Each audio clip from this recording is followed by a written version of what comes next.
बिस्मिल्लाहिर्रहमानिर्रहीम। रब्बी इश्रह ली सदरी व यस्सिर ली अमरी वहलुल उक़दतम मिन लिसानी यफ़क़हू क़ौली। अल्लाहुम्मा rabbi ज़िदनी इल्मा। I am Shahzad Waheed और मैं आप लोगों से पंजाब ग्रुप ऑफ कॉलेजेस के इस प्लेटफॉर्म से चैप्टर नंबर 3 के साथ हाजिर हूँ।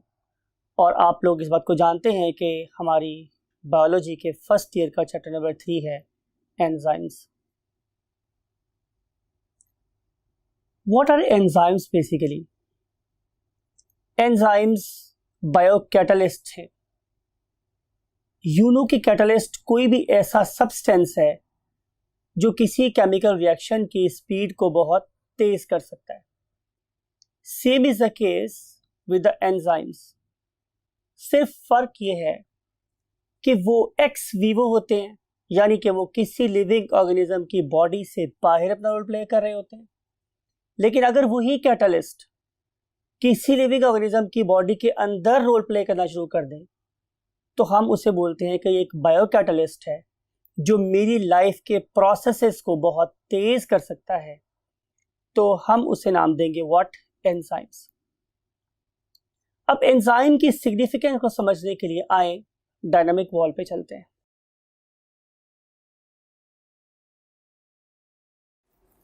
ये मैंने आप लोगों के लिए एक इमेज बनवाया है। इसमें यू कैन सी कि मैंने एक ट्रायंगल ड्रॉ की है, एक स्क्वायर ड्रॉ किया हुआ है, एक फॉर एग्जांपल पेंटागन या हेक्सागन है, और एंड पे मैंने एक सर्कल ड्रॉ किया है।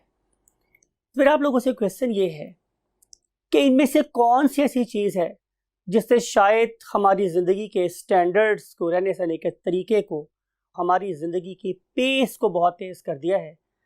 तो यकीनन आपका जवाब होगा कि ये सर्कल है। इसीलिए कहा जाता है कि अगर पहिया ईजाद ना होता तो शायद आज हमारी ज़िंदगी की रफ्तार इतनी स्पीड ना पकड़ पाती। तो ये सर्कल, ये पहिया, इसने हमारी ज़िंदगी की रफ्तार को बहुत तेज़ कर दिया। अगर आप पहिए की ईजाद से पहले की ज़िंदगी को देखें और बाद की ज़िंदगी को देखें तो आपको इसकी डायनामिज्म बहुत डिफरेंट नज़र आएगी। Same is the case with these molecule, जैसे आज हम पढ़ने जा रहे हैं एंजाइम्स। यानी कि अगर आप एंजाइम के दुनिया में इंट्रोड्यूस होने से पहले की लाइफ को देखें तो इट वाज वेरी स्लगिश। लेकिन जो ही एंजाइम्स के मॉलिक्यूल्स इंट्रोड्यूस हुए तो लाइफ की पेस ही चेंज हो गई। शायद पैदल चलने वाला इंसान एकदम से किसी जेट फाइटर पर सवार हो गया था। तो ये है सिग्निफिकेंस हमारे एंजाइम की कि एंजाइम ने हमारी ज़िंदगी की पेस को बहुत ज़्यादा तेज कर दिया। क्या ये जो एंजाइम है ये सिर्फ हमारे रिएक्शंस को तेज करने के काम आ रहे हैं? तो उसके लिए हमने एक जंगल में से, लिविंग वर्ल्ड में से एग्जांपल आप लोगों ने ढूंढी है। उस एग्जांपल में यू कैन सी कि देयर इज अ बीटल। हमने इसका नाम रखा हुआ है व्हाट? Bombardier beetle. कि जो बोम्बार्डियर बीटल है, इस पर ये एबिलिटी है कि जो ही इसका सामना अपने किसी प्रेडेटर से होता है, जिसे हम मैंटिस बोलते हैं, तो ये बोम्बार्डियर बीटल एक बहुत फोर्सफुल स्प्रे करता है इस मैंटिस के ऊपर। जो ही ये स्प्रे उस तक पहुंचता है तो इट इज़ वेरी हॉट, तो बहुत ज़्यादा बर्निंग का एहसास होता है मैंटिस को, प्लस एक बहुत ही स्ट्रॉन्ग किस्म की पॉपिंग साउंड प्रोड्यूस होती है जो थ्रेटेंड फील होती है उस मैंटिस को, वो वहाँ से भाग जाता है। और इसी असना में इस पर्टिकुलर बीटल को यहाँ से एस्केप होने का मौका मिलता है। ये वही एंजाइम है अगेन जो प्रेडेटर और प्रे के लाइफ साइकिल को बैलेंस किए हुए हैं। यही एंजाइम्स एनर्जी प्रोवाइड कर रहे हैं किसको? प्रेडेटर को, टू कैच इट्स प्रे। और यही एंजाइम प्रे को एनर्जी प्रोवाइड कर रहे हैं to move away from the predator to save its life. तो आए हम इन्हीं ग्रेट मॉलिक्यूल्स की बायोकेमिस्ट्री को स्टडी करते हैं। So let's go to the white board. Most important thing is students, you're learning to listen these words very carefully. इसमें से हर एक वर्ड आप लोगों को एक नंबर दे सकता है लाहौर बोर्ड में। So we have discussed very first point, that is what is basically enzyme and what was their importance. And now we want to move to the second step. और वो second step students है कि you should be able to define the enzymes. So we are going to write definition of enzymes. So enzymes are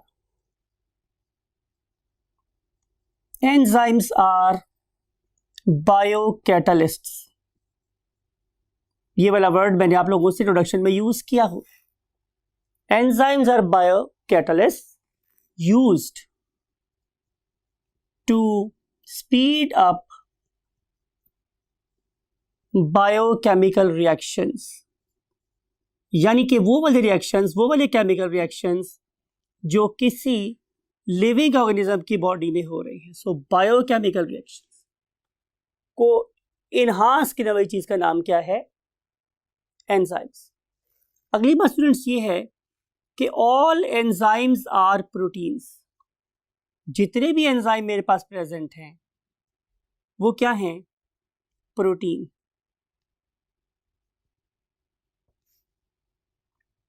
right? आप लोगों ने chapter number 2 में protein के ही टॉपिक बेस्ड ये स्टडी किया था कि ये जो एंजाइम्स हैं ये ग्लोब्यूलर प्रोटीन है, फाइब्रस प्रोटीन नहीं है, रादर ग्लोब्यूलर प्रोटीन्स.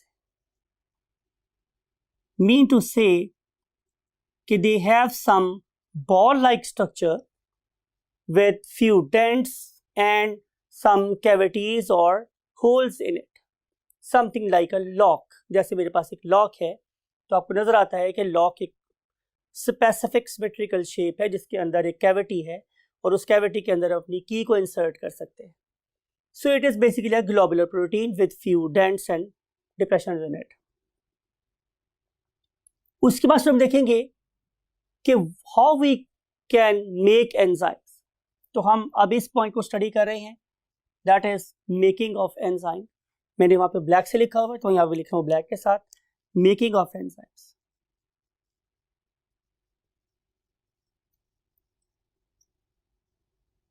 तो स्टूडेंट्स किसी भी एंजाइम्स को बनाने के लिए, किसी भी एंजाइम को बनाने के लिए जो इंस्ट्रक्शंस हैं वो बेसिकली कहां से आती हैं? Definitely from the code of DNA. आप लोगों के डीएनए में उसका कोड प्रेजेंट होता है. फिर हम इस पर्टिकुलर कोड को ट्रांसफॉर्म कर देते हैं किस में? मैसेंजर आरएनए में. और आपको ये बात पता है, हमने लास्ट टाइम पढ़ी थी टाइप्स ऑफ आरएनए में, कि ये आरएनए जाता है किसके पास स्टूडेंट्स? राइबोसोम्स के पास.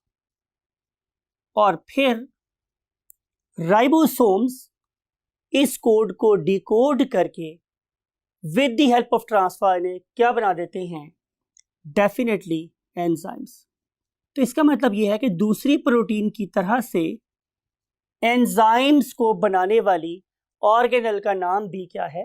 राइबोसोम. अब हम इससे और आगे चलेंगे. तो हमें अंडरस्टैंड करना है, ये मैंने आप लोगों के लिए ड्रॉ कर दिया स्टूडेंट, व्हाट? एक नाइफ से. ये मेरे पास एक नाइफ है, दिस वन. तो अगर आप देखें किसी भी छुरी को या नाइफ को तो यू नो वेरी वेल कि इसका जो ऊपर वाला एज है ये नॉर्मली मोटा होता है और जो इसका कटिंग एज है वो काफी ज्यादा थिन होता है. I am talking about this edge. ये बहुत थिन होता है.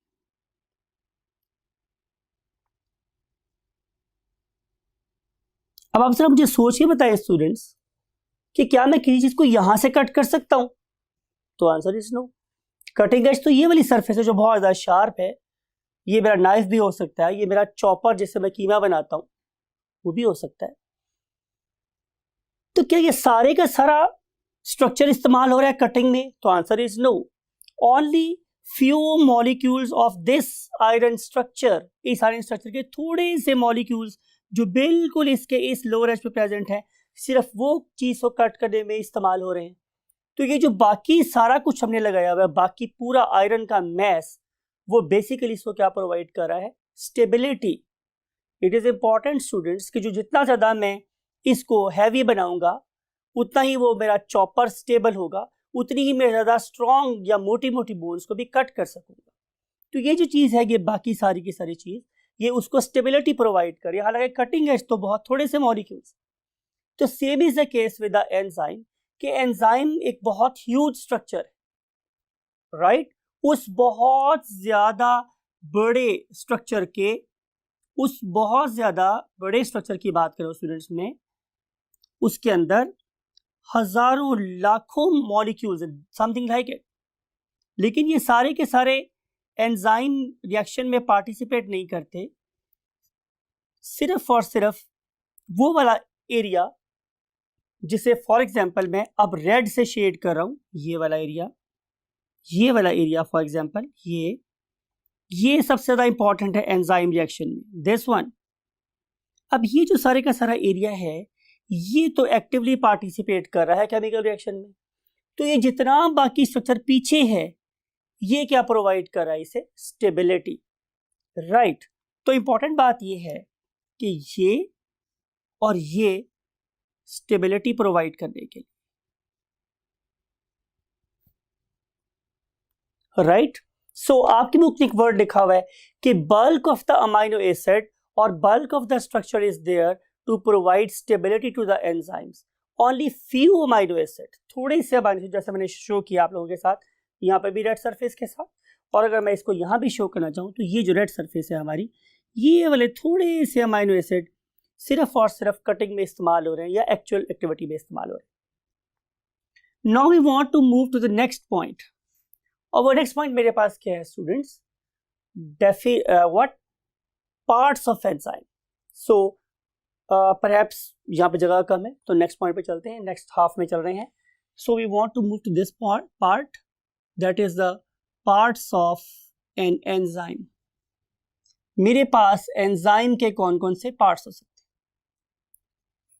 इस पर्पस के लिए हमने एक टेबल आप लोगों के लिए बनवाया हुआ है, यहाँ पे एक फिगर भी आप लोगों के पास, लेकिन फिर भी हम यहाँ पे अपनी ईज के लिए भी ड्रॉ करते हैं कि what are the various parts of enzyme, because से पिक्टोरियल मेमोरी का भी अपना एक रोल होता है। So parts of enzyme, there are two main parts of enzyme, mean to say proteinic part of enzyme, mean कि ये प्रोटीन्स का बना हुआ है, सोल प्रोटीन्स। अब यहाँ पे बात बड़ी इंपॉर्टेंट नोट करने वाली है स्टूडेंट्स को, ये कि बहुत से ऐसे एंजाइम्स हैं जिसमें सिर्फ प्रोटीन ही सफिशिएंट है, एलोन प्रोटीन ही सारे के सारे रिएक्शन को कैटालाइज कर लेती है। लेकिन बाज़ औक़ात ऐसा भी होता है, बल्कि अक्सर औक़ात ऐसा होता है कि मेरे एंजाइम में प्रोटीन के अलावा एक नॉन प्रोटीनिक पार्ट भी होता है, जिसे हम लोग यहाँ पे ऐसे लिख रहे हैं, non proteinic part.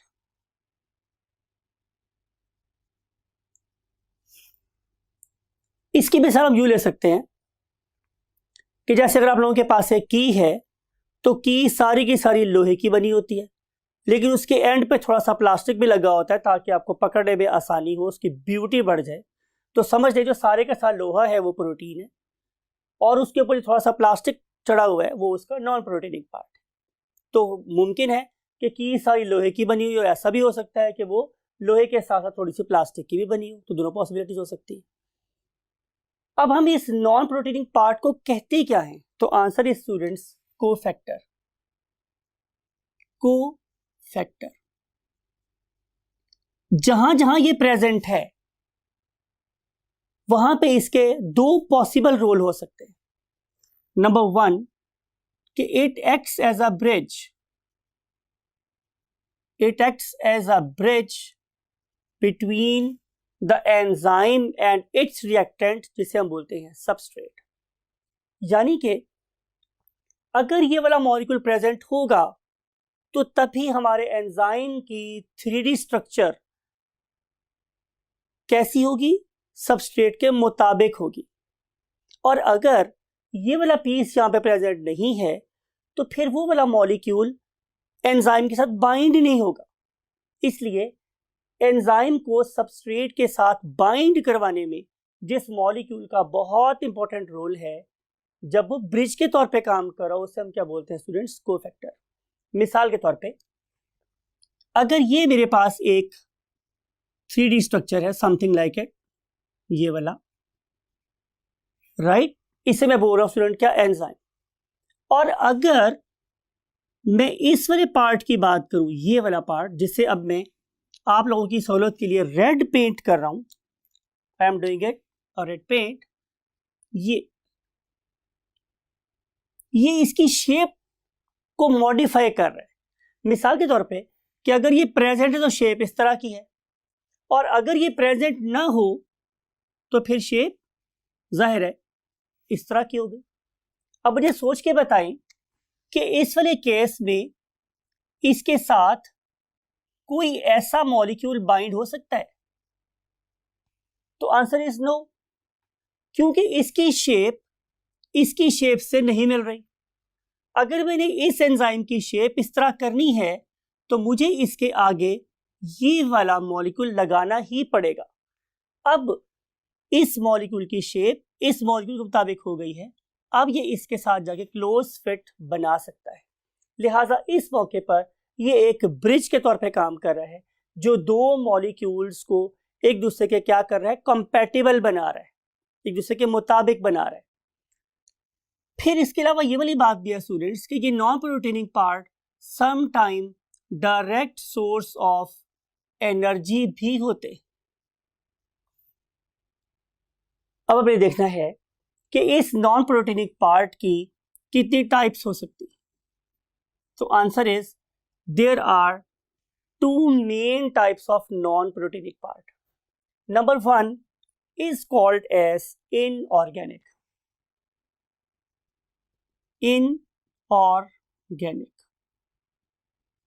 And other one is called as what? Organic.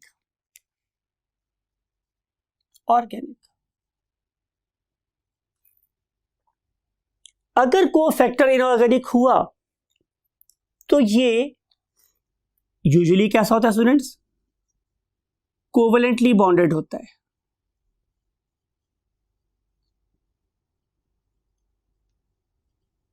Means कि ये फर्मली अटैच्ड है।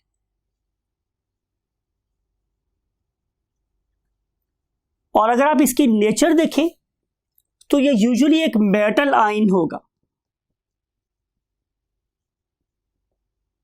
मेटल आयन से मुराद हमारे पास क्या हो सकती है? जैसे जिंक है, कॉपर है, आयरन है, राइट? तो इस तरह की चीजें अगर इस्तेमाल हो रही हैं तो इस कोवेलेंटली बॉन्डेड मेटल इनऑर्गेनिक चीज को हम लोग नाम क्या देते हैं students? Prosthetic group. Prosthetic group. Block किया, स्टार लगाया, इसका क्या मतलब है? ये एक इंपॉर्टेंट डेफिनेशन है। अगर कोई बंदा आपसे कहे कि जनाब डिफाइन प्रोस्थेटिक ग्रुप, तो आप क्या बोलेंगे? कि एक ऐसा कोफैक्टर जो इनऑर्गेनिक है, यूजुअली मेटल आयन है और फर्मली बॉन्डेड है, कोवेलेंटली बॉन्डेड है, तो आप उसे क्या बोलेंगे? Inorganic what? Prosthetic group. On the other hand, अगर आप लोगों के पास एक मॉलिक्यूल कैसा है?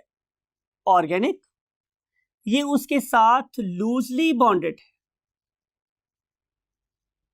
लूजली बॉन्डेड का मतलब ये है कि ये बार बार अटैच भी हो सकता है, डिटैच भी हो सकता है। जैसे कि फॉर एग्जांपल आप लोगों के साथ आमतौर पर पेडेस्टल फैन के साथ जो लीड अटैच होती है, आप उसे उतार नहीं सकते, वो इससे एग्जांपल हो जाएगी। लेकिन जो आप लोगों के पास कंप्यूटर या लैपटॉप्स हैं, उनके चार्जर आप लगा भी सकते हैं, उतार भी सकते हैं। तो ये लूजली बॉन्डेड है, जब चाह लगा लिया, जब चाह उतार लिया। तो इस वाले केस में जो मॉलिक्यूल है वो क्या कहलाएगा? Organic loosely bonded. इसका मतलब ये होगा कि ये हमें स्मॉल क्वांटिटीज में चाहिए हैं। क्यों ये स्मॉल क्वांटिटीज में चाहिए? बिकॉज के ये बार बार यूज हो रहे हैं, can be used again and again. जैसे कि चार्जर की एग्जांपल दी थी मैंने आप लोगों को, कि आप लोग देखेंगे कि ये बार बार इस्तेमाल हो सकता है। अब इस पर्टिकुलर चीज को हम क्या नाम देते हैं student? Answer is coenzyme. Coenzyme. तो कोएंजाइम ऑर्गेनिक मॉलिक्यूल होगा, लूजली बॉन्डेड होगा, स्मॉल क्वांटिटीज में रिक्वायर्ड होगा और बार बार यूज हो सकता होगा। इसकी बेस्ट एग्जांपल हमारे पास क्या है? विटामिन्स। सो अब आपको समझ आई होगी कि मुझे विटामिन्स बहुत कम क्वांटिटीज में क्यों रिक्वायर्ड होते, राइट? क्योंकि वो बार बार यूज हो सकते हैं। Another best example of coenzyme is FADH2 or NADH2. ये भी हमारे पास डेफिनेटली विटामिन की एग्जाम्पल है. तो ये स्टूडेंट्स हमारे पास व्हाट इस टॉपिक का part, that is the parts of the enzymes. Now we want to move to the next concept. वो नेक्स्ट कॉन्सेप्ट क्या है स्टूडेंट्स कि what is the difference between apoenzyme and holo enzyme. ये कॉन्सेप्ट बड़ा important है students, तो आपने इसको बड़े गौर से अंडरस्टैंड करना है. अल्लाह रब्बुल इज्जत ने हमारी बॉडी में एंजाइम्स को यूज के टाइम पे एक्टिवेट किया है. जब जरूरत हुई तो उसको एक्टिवेट कर लिया, और जब जरूरत नहीं है तो उसे दोबारा से बंद कर लिया. इसकी बेस्ट एग्जांपल आपका ये टीचर है. आपने देखा कि मैं मार्कर को यूज नहीं जब कर रहा होता तो मैंने हमेशा उनको प्लग किया होता. क्या इस फॉर्म में मैं इसे लिख सकता हूं? तो आंसर इज नो. इसका मतलब है कि ये मार्कर की इनएक्टिव फॉर्म है. तो जब मार्कर इनएक्टिव फॉर्म में प्रेजेंट है और मैं इसे एनालॉगस समझ रहा हूं किसके, एंजाइम के, तो ये कहलाएगा एपो एंजाइम. क्या लिखूं आप लोगों के लिए word? Inactive. So inactive form of enzyme is called as apo enzyme. लेकिन अगर मैं एंजाइम के सारे कंपोनेंट्स पूरे कर दूं, यानी कि अगर उसको चाहिए प्रोस्थेटिक ग्रुप तो मैं इसे प्रोस्थेटिक ग्रुप लगा दूं, अगर उसे चाहिए कोएंजाइम तो मैं इसे कोएंजाइम दे दूं, उसे चाहिए एक्टिवेटर तो एक्टिवेटर दे दूं. तो मुझे से जो जो चीजें चाहिए अगर मैं उससे वो चीज प्रोवाइड करके फुली रेडी कर दूं. मिसाल के तौर पे ये 4 चीजों का बना हुआ है. बाहर वाला पाइप, अंदर इसकी रिफिल, आगे लिखने वाली राइटिंग टिप और कैप. मैं सब चीजें रेडी कर लूं और उसके बाद इसको इस फॉर्म में कन्वर्ट कर लूं, तो अब ये एक्टिव हो गया. राइट. ये एक्टिवेटेड एंजाइम क्या कहलाता है? Hollow enzyme. This is the activated enzyme. इसकी जो बेस्ट एग्जांपल येलो बॉक्स में आप लोग बुक में गिवन है वो ये है कि जब आपका स्टमक खाली है तो उस टाइम पे आप लोगों का प्रोटीन डाइजेस्टिंग एंजाइम इनएक्टिव होता है. उस इनएक्टिव एंजाइम को स्टूडेंट्स हम क्या नाम देते हैं? Pepsinogen. What is the name? Pepsinogen. ये inactive form of enzyme. Important, inactive form of enzyme. On the other hand ये जो मेरे पास एक्टिवेटेड एंजाइम है इसके नाम स्टूडेंट मेरे पास क्या है? पेप्सिन.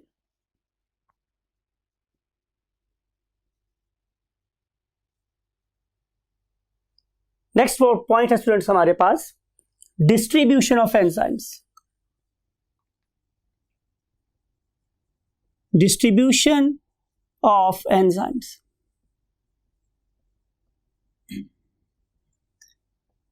तो पहली बात स्टूडेंट्स ये है कि इमेज आपको नजर आ रहा है.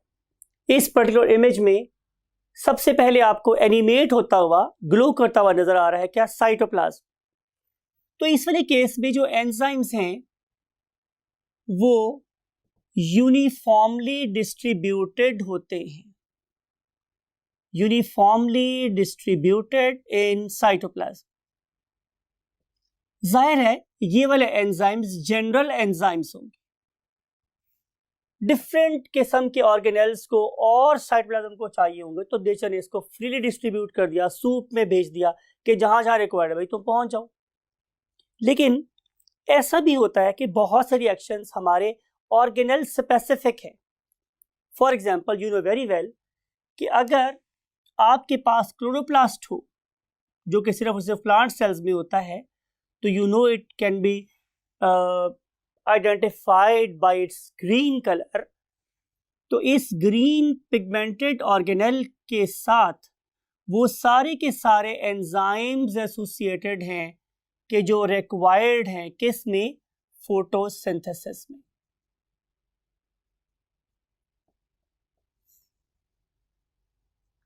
अल्लामा इकबाल का शेर मुझे याद आ रहा है इस मौके के ऊपर कि झपटना पलटना, पलट कर झपटना, लहू गर्म रखने का है एक बहाना।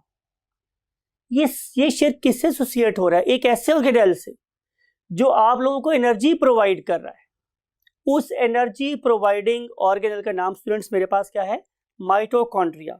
तो आपके जिस्म में जितनी एनर्जी है, जितनी तवानाइयां हैं, जितनी सलाहियतें हैं, उनके पीछे जिस ग्रेट ऑर्गेनेल का नाम आता है वो क्या है स्टूडेंट्स? माइटोकॉन्ड्रिया।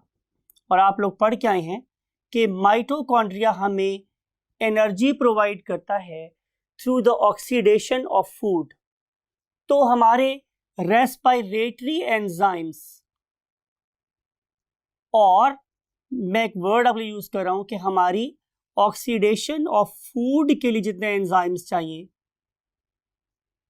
वो सारे के सारे एंजाइम इसकी मेम्ब्रेन से एसोसिएटेड है। राइट स्टूडेंट्स, अब हम पढ़ेंगे एग्जाम्पल नंबर 3। फिर हम लोग पढ़ चुके हैं एक और ऑर्गेनेल, उसको बोलते हैं हम लोग राइबोसोम्स। ये राइबोसोम्स बिल्कुल हमने पहले वाले कॉलम में देखा कि ribosomes are used to make proteins.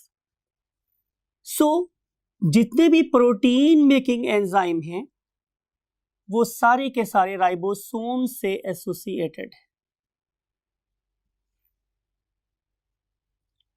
तो आपका क्या ख्याल है, मेरी बॉडी के सेल्स को डिवाइड करवाने वाले एंजाइम्स कहां एग्जिस्ट करते होंगे?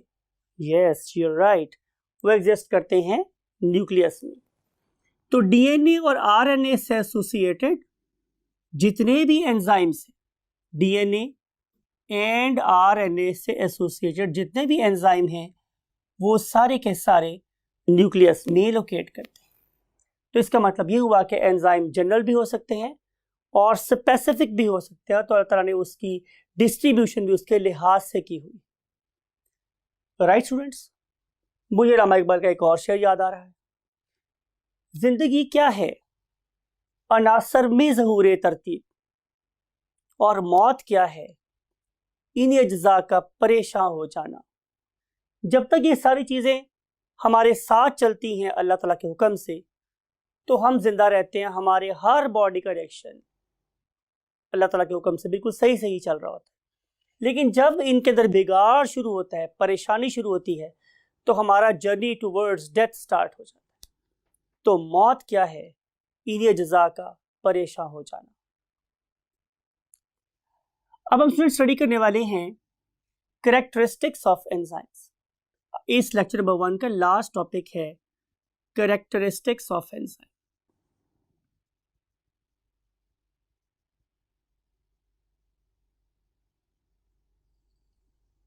तो पहला फीचर हमारे पास क्या है स्टूडेंट्स, कि ऑल एंजाइम्स आर प्रोटीन्स।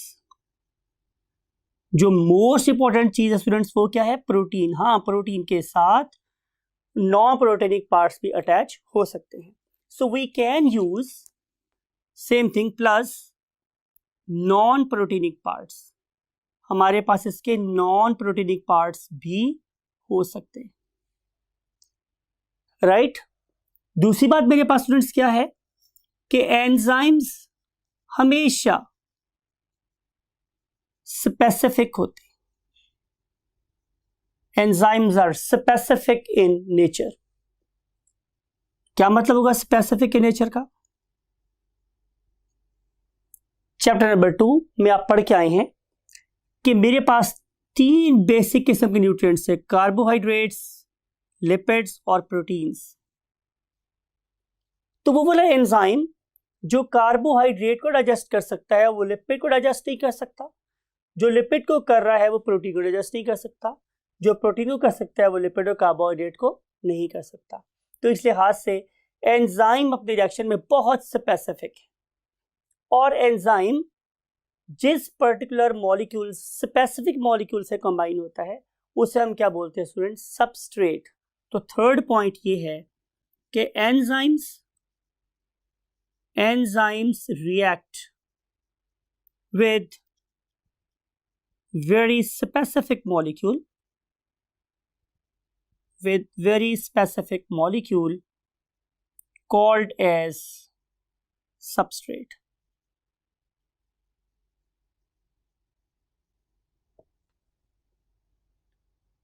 अगर हम इसको किसी डायग्राम से शो करना चाहें तो स्टूडेंट्स, ये मेरे पास एक एंजाइम है और इसके साथ हम कंबाइन करने वाले हैं एक सबस्ट्रेट को, समथिंग लाइक इट ऐसे। अगर इसकी शेप इससे कोरेस्पॉन्डिंग नहीं होगी तो ये एंजाइम इससे कभी रिएक्ट नहीं करेगा, और जब ये दोनों आपस में मिल जाते हैं तो इनके मिलने से बन जाता है स्टूडेंट्स क्या, एक एंजाइम सबस्ट्रेट कॉम्प्लेक्स। अगली बात स्टूडेंट क्या है, फोर्थ प्रॉपर्टी ये है कि enzymes do not use up in a reaction, उसमें इस्तेमाल नहीं होंगे। और इसके लिए हम ऊपर वाली फिगर को ही फर्दर कंटिन्यू कर रहे हैं कि यू मे सी कि इस वाले केस में जो एंजाइम है वो दोबारा से एज सच वापस निकला है रिएक्शन में से बाहर, लेकिन जो मेरा सबस्ट्रेट था वो डिवाइड हो गया है into two products, product number 1 and product number 2 used as P1 and P2। तो आपने देखा कि ये सबस्ट्रेट दो प्रोडक्ट्स में कन्वर्ट हो गया, लेकिन एंजाइम को कुछ भी नहीं हुआ। तो इसलिए मैंने क्या वर्ड यूज किया है कि enzymes do not use up in a chemical reaction, और enzymes do not contribute in a reaction. Contribute नहीं कर रहे हैं, कैसे? फिजिकली। अगर रिएक्शंस फिजिकली कंट्रीब्यूट नहीं कर रहे तो फिर एंजाइम का काम क्या है? तो आंसर इज दिस कि enzymes lowers energy of activation. Energy of activation को लो कर देते। मिसाल के तौर पे अगर मैं किसी दुकान पे शॉपिंग के लिए जाऊं और वो मुझे कहे कि जनाब ये चीज़ फॉर एग्जांपल 100 रुपए की है, और मैं उसे इस बात पे राज़ी कर लूं कि मुझे वो चीज़ 70 रुपए पे दे दे मिसाल के तौर पे, तो इसका मतलब है कि मैंने उसे एक्टिवेट कर लिया कि वो चीज़ लो प्राइस पे सेल कर दे। अब आपको ये वाली बात भी पता है कि अगर किसी चीज़ की प्राइस कम हो जाए तो फिर वो ज़्यादा लोगों की बाइंग रेंज में आ जाती है, तो वो चीज़ की सेल बढ़ जाती है। यही बात यहाँ पर है कि जब एंजाइम किसी रिएक्शन में होने वाले मॉलिक्यूल्स को लो लेवल पर राजी कर लेता है तो फिर उसका प्रोडक्ट बढ़ जाता है। तो एंजाइम के काम करने की बेसिकली जो रोल है वो है जैसे कि वो सुलह करवा रहा है। ये मेरे पास एक मॉलिक्यूल था ए, दूसरा मॉलिक्यूल था बी, ये दोनों बहुत हाई लेवल पर खड़े थे, दोनों शेक हैंड करने को राजी भी नहीं थे, दूसरे का मुंह देखने को भी राजी नहीं थे। लेकिन जब एंजाइम इनके पास आया तो ए और बी ने अपनी तमाम की तमाम नफरतें मिटा दी, और मिटाने के बाद वो जो उन पे शैतानी लेवल बहुत हाई लेवल पे था वो बहुत लो लेवल पे आ जाएगा। अब वो दोनों शेक हैंड भी करेंगे, गले भी मिलेंगे, और क्या होगा, प्रोडक्ट बन जाएगी, दैट मे बी द सी, और यहाँ से माइनस हो जाएंगी क्या, नफरतें। तो इस तरीके से आप अंडरस्टैंड कर सकते हैं कि एंजाइम बेसिकली एक मेडिएटर, एक सुलहजू का रोल अदा कर रहे होते हैं, और ये एनर्जी ऑफ एक्टिवेशन को लो करके रेट ऑफ रिएक्शन और amount of product per unit time दोनों बहुत ज़्यादा इंक्रीज कर देते हैं। So these are the few characteristics of the enzymes. और अब हम आप लोगों से एंजाइम के मोड एक्शन पे मिलेंगे।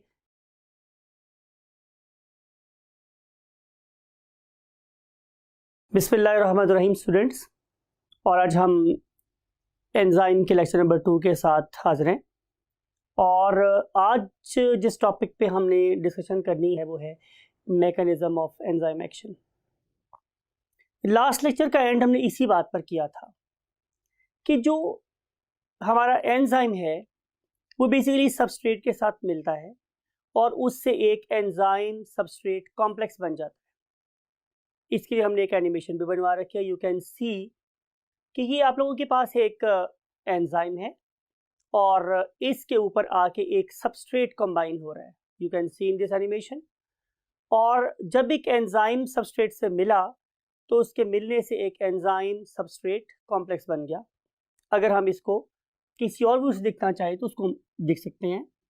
For example something like it, ये मेरे पास एक एंजाइम था और उस पर्टिकुलर एंजाइम के साथ उसकी शेप के एन मुताबिक क्या प्रेजेंट था, एक सबस्ट्रेट,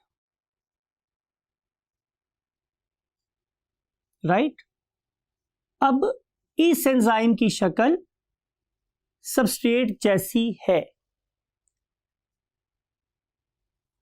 बहुत गौर से सुना स्टूडेंट्स आप लोगों ने कि इस एंजाइम की शेप या शक्ल का वो वाला पार्ट जो यहां से शुरू हुआ और यहां पे आके खत्म हुआ, आप लोगों को याद होगा मुझे लास्ट लेक्चर में इस सारे के सारी सरफेस के आगे एक रेड लाइन लगा दी थी। मैं इस सरफेस की बात कर रहा हूं, ये सारी सरफेस, दिस वन। इस सारी की सारी सरफेस को हम लोग नाम देते हैं व्हाट, बाइंडिंग साइट। सो पहला नाम जो आप लोगों के लिए इंपॉर्टेंट है उसका नाम वो क्या है, बाइंडिंग साइट। यानी कि एंजाइम का वो वाला पार्ट जहां पे आके सबस्ट्रेट अटैच हो सकता है उसे हम लोग नाम देते हैं व्हाट, बाइंडिंग साइट। यानी कि अगर मैं एंजाइम को एक लॉक से तशबीह दूं तो लॉक भी वो वाली जगह जहां पे मैं चाबी को इंसर्ट कर रहा हूं वो क्या कहलाएगी, बाइंडिंग साइट। इसका मतलब ये हुआ कि मेरी एग्जांपल में जो चाबी है वो सबस्ट्रेट है और जो एंजाइम है वो एक लॉक है। एंजाइम स्टूडेंट मेरे पास क्या है, एक लॉक, और जो सबस्ट्रेट है वो क्या है, बेसिकली एक की। मैं दोबारा से क्यों रीइंफोर्स करने के लिए यहाँ पे प्रॉपर वर्ड सबस्ट्रेट लिख भी रहा हूं आप लोगों के लिए ताकि आप भूले नहीं। अब जब ये वाली की इस लॉक में जाके इंसर्ट होगी तो जो कॉम्प्लेक्स बनेगा उसका नाम है एंजाइम सबस्ट्रेट कॉम्प्लेक्स। और इसको हम लोग यूं शो कर सकते कि it was basically the enzyme, it was basically an enzyme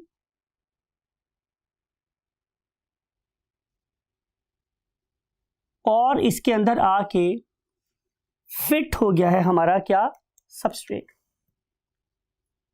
और ये बन गया मेरे पास एंजाइम सबस्ट्रेट कॉम्प्लेक्स।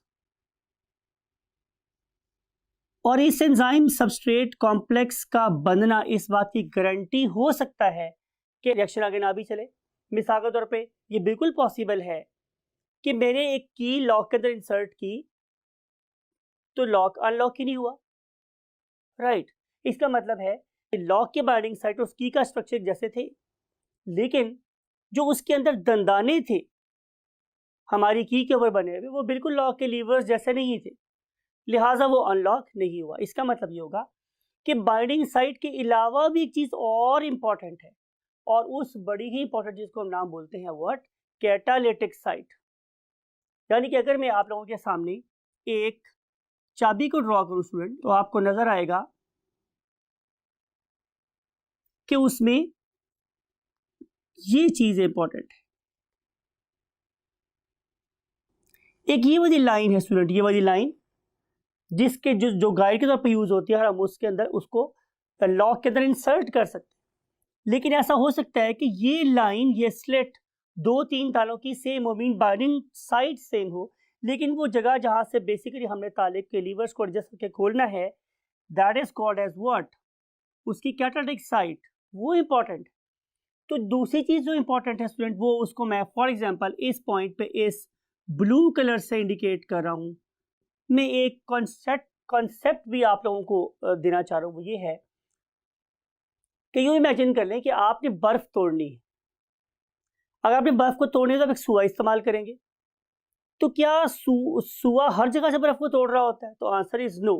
हम सुए की सारी फोर्स को कॉन्सेंट्रेट कर देते हैं एक खास पॉइंट पे जिसे हम टिप ऑफ द सुआ बोल रहे हैं, राइट। जब मैं सुआ मारूंगा तो मेरी सारी एनर्जी किस में ट्रांसफर हो जाएगी, आइस में, और आइस टूटना शुरू हो जाएगी। वो सारी की सारी फोर्स एक पॉइंट पे कॉन्सेंट्रेट हो रही है। सिमिलरली एंजाइम भी अपनी सारी की सारी डाई इलेक्ट्रिक फोर्स, अपनी इलेक्ट्रोस्टैटिक फोर्स एक खास पॉइंट पे लगाता है। उस पर्टिकुलर खास पॉइंट को हम नाम देते हैं कैटालिटिक साइट। इसका मतलब ये हुआ कि कैटालिटिक साइट बाइंडिंग साइट का एक पार्ट है। सो इस पर्टिकुलर पॉइंट को हम बोलेंगे व्हाट, कैटालिटिक साइट। अब इस कैटालिटिक साइट की मदद से ये वाला सबस्ट्रेट प्रोडक्ट्स में कन्वर्ट हो जाएगा। यानी कि ये मेरे पास एक बर्फ का बड़ा ब्लॉक था जो अब दो छोटे ब्लॉक्स में कन्वर्ट हो गया। और इस वाले केस में जो एंजाइम है वो क्या है, सुआ। और व्हाट इज कैटालिटिक साइट, वो पॉइंट कि जहां पे हमने सारी की सारी फोर्स को बर्फ में कन्वर्ट कर दिया। अगले स्टेप में स्टूडेंट्स क्या होगा, श्योर, बिल्कुल सही फरमाया आप लोगों ने कि enzyme will come out of the reaction unaffected. उसे तो फर्क ही कोई नहीं पड़ा, वो बिल्कुल एज सच वहां से बाहर निकल आया। लेकिन जो मेरा सबस्ट्रेट था वो किस में कन्वर्ट हो गया, दो पीसेस में। और जो दो पीसेस है उनका नाम मेरे पास क्या है, प्रोडक्ट्स, यानी कि P1 प्लस P2। तो ये दो प्रोडक्ट्स मेरे पास ऑब्टेन हो। इस वाले केस में जो मैंने मॉडल यूज किया आप लोगों के लिए वो क्या था, लॉक एंड की मॉडल। इस वाले केस में मैंने एनर्जी यूज की एंजाइम की विद द लॉक, और मैंने सबस्ट्रेट को यूज किया एज अ की, राइट। अब सवाल ये है कि इस पर्टिकुलर मॉडल को यूज करने की लॉजिक क्या है। तो इसका आंसर ये है कि इस वाले केस में बेसिकली हम एंजाइम की स्पेसिफिसिटी को शो कर रहे हैं।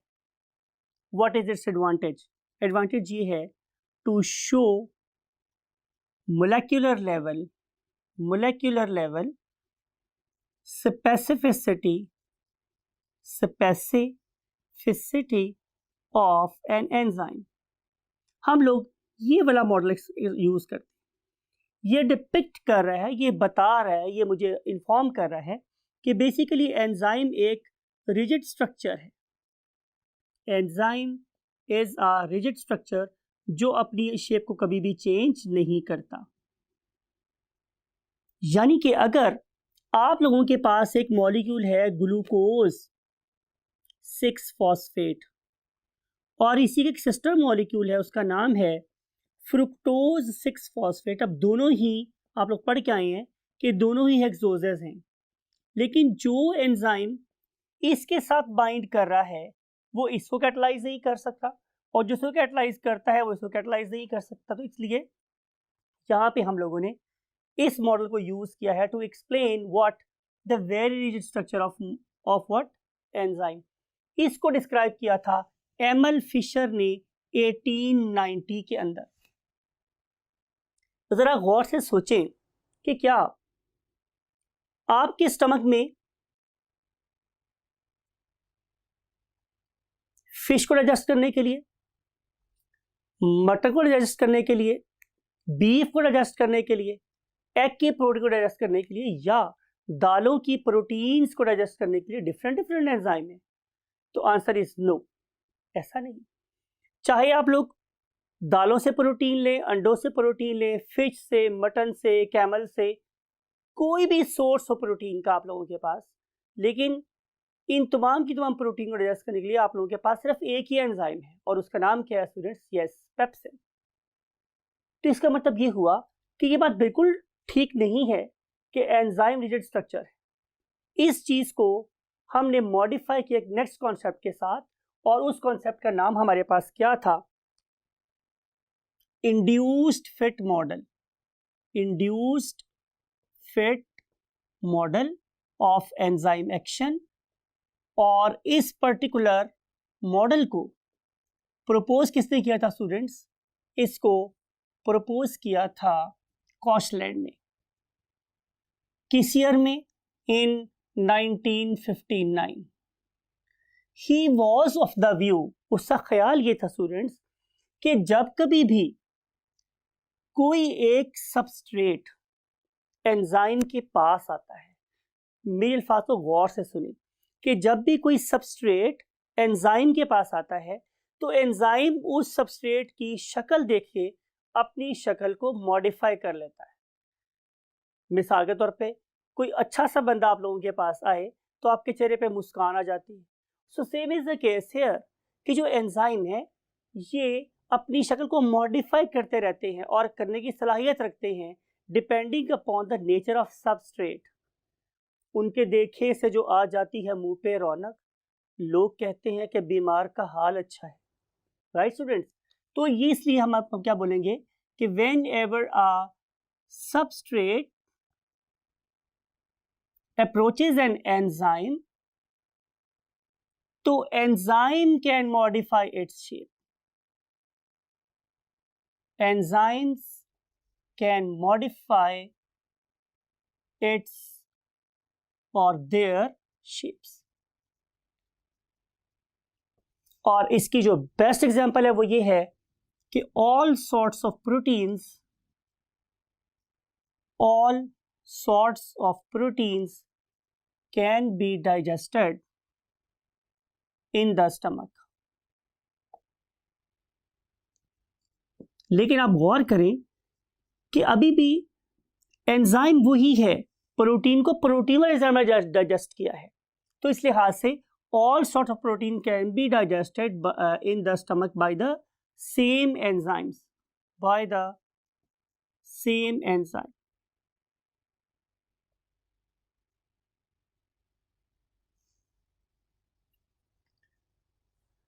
That's it for today। ये दोनों मॉडल बड़े इंपॉर्टेंट है, आपने इसके रेलेवेंट जो MCQs और क्वेश्चंस हैं वो भी आपने स्टडी करने हैं।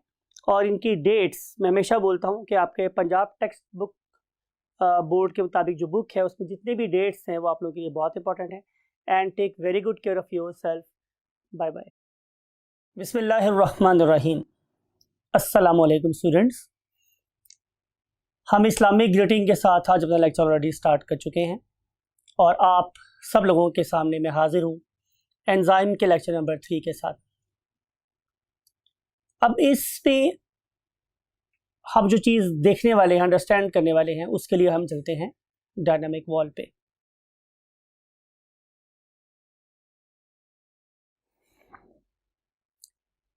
आप लोगों के सामने ये एक इमेज है, एक रॉक क्लाइंबर है जिसे हम उर्दू में कोहपेमा कहते हैं।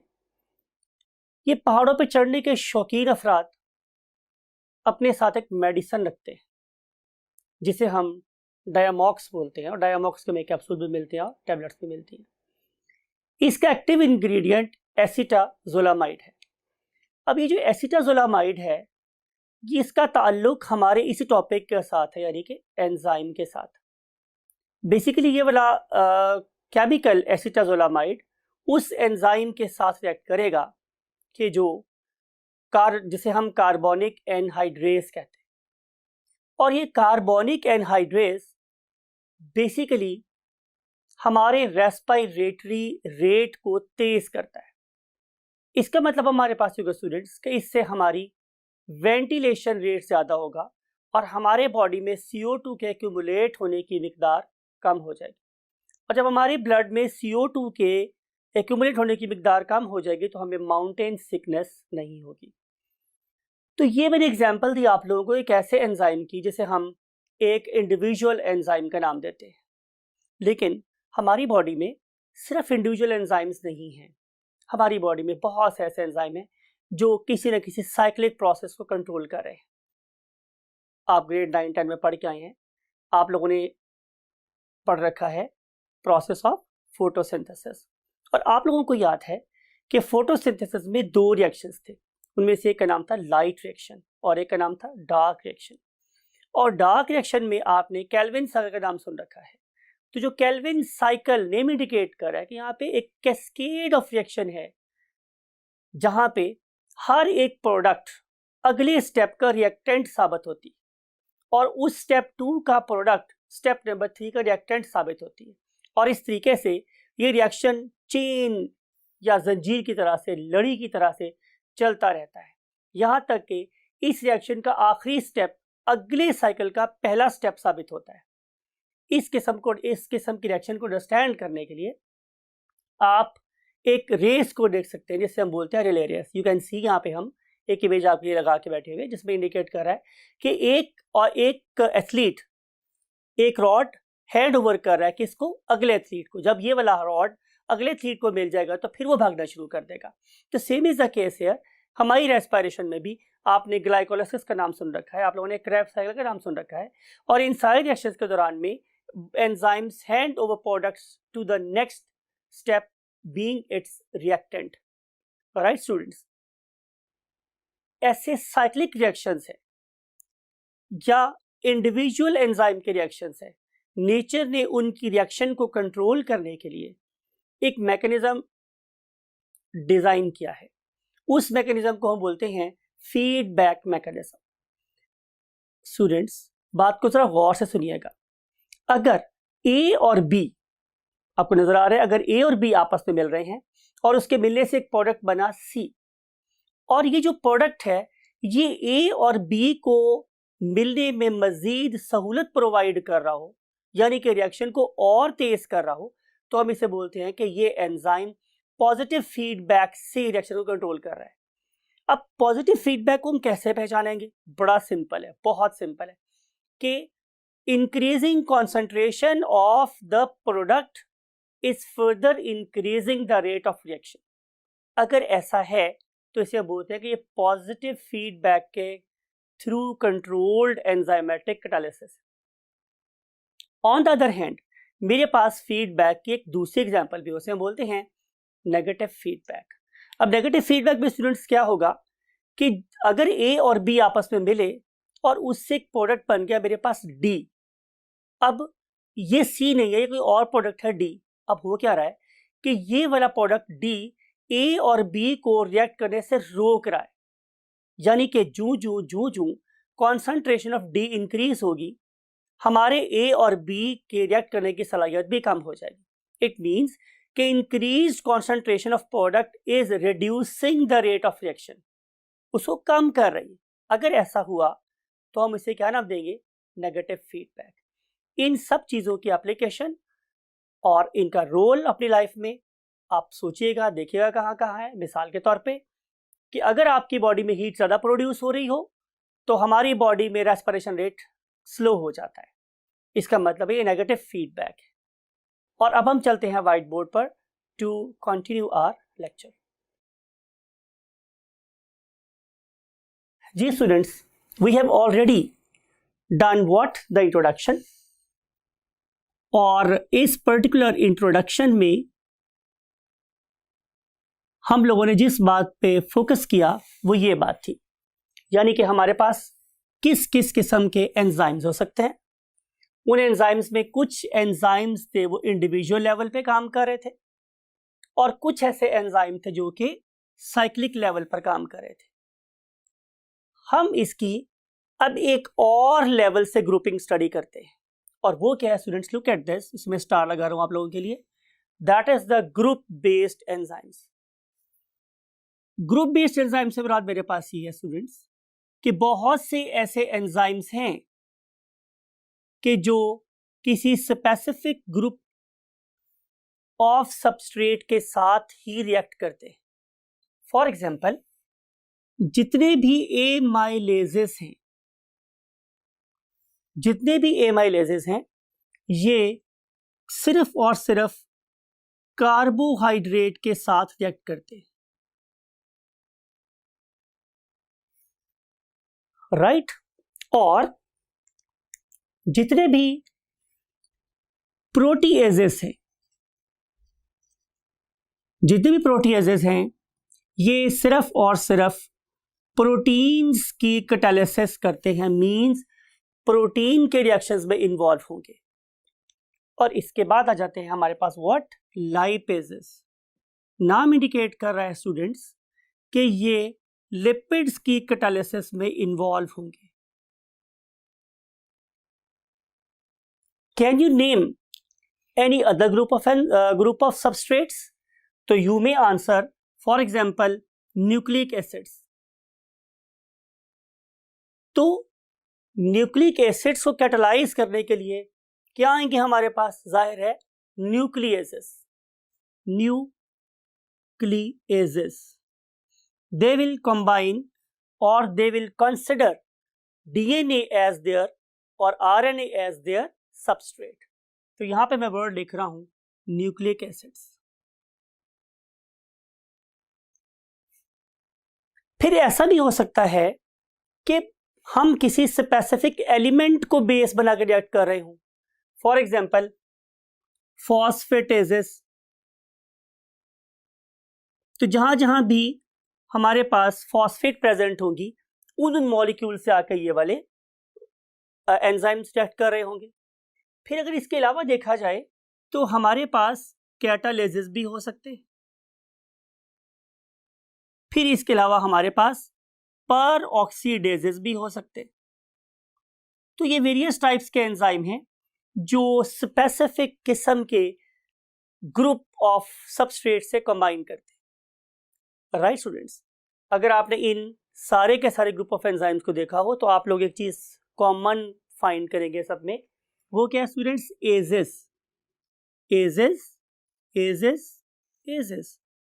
इसका मतलब ये होगा कि किसी भी वर्ड के एंड पर मीन्स एज अ सबफिक्स, मैं वर्ड यूज कर रहा हूं व्हाट? सबफिक्स। अगर किसी जगह पर सबफिक्स इस्तेमाल हो एज और एजेस, राइट, तो इसका मतलब है कि ये डेफिनेटली ग्रुप ऑफ एंजाइम है। लेकिन अगर मैं वर्ड यूज करता हूं students, for example trypsin, right, या मैं वर्ड यूज कर रहा हूं फॉर एग्जांपल एमाइलॉप्सिन, एमाइलॉप्सिन,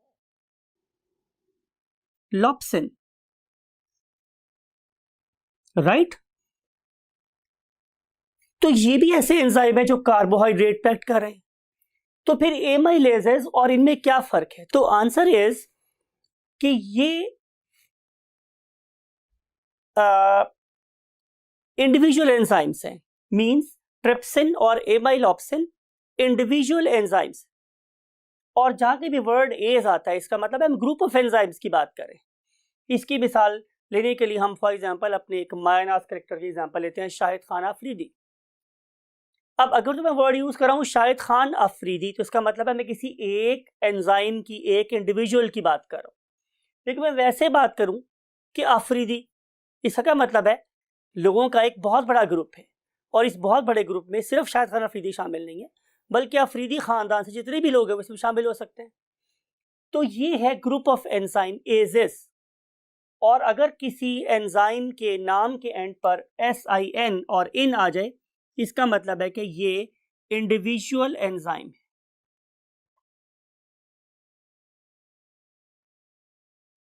आई होप कि इन चीजों को गौर से सुनने के बाद आप लोग नॉट ओनली एंजाइम्स को पहचानने के काबिल हो जाएंगे, बल्कि आपको ग्रुप ऑफ एंजाइम और इंडिविजुअल एंजाइम में फर्क भी पता चल जाएगा। अब हम चलते हैं एक बहुत ही इंपॉर्टेंट टॉपिक आप लोगों की बुक का, और उसे हम नाम देते हैं factors affecting what? The rate of enzymatic catalysis. Factors affecting rate of enzymatic